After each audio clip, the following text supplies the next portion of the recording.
దేవుని న్యాయ విధులు సత్యమైనవి, అవి కేవలం న్యాయమైనవి. అవి బంగారు కంటేనో విస్తారమైన మేలిమి బంగారము కంటేనో కోరదగినవి, తేనె కంటేనో జుంటి తేనె దారల కంటేనో మధురమైనవి.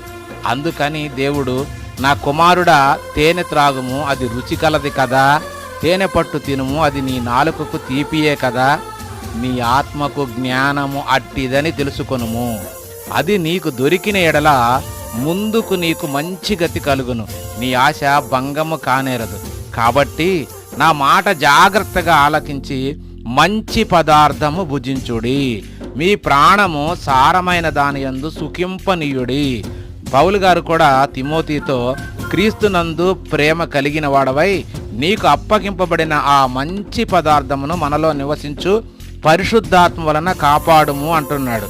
ఆ మంచి పదార్థం ఏమిటో అర్థమైనది కదా, అదే దేవుని వాక్యమైన క్రీస్తు.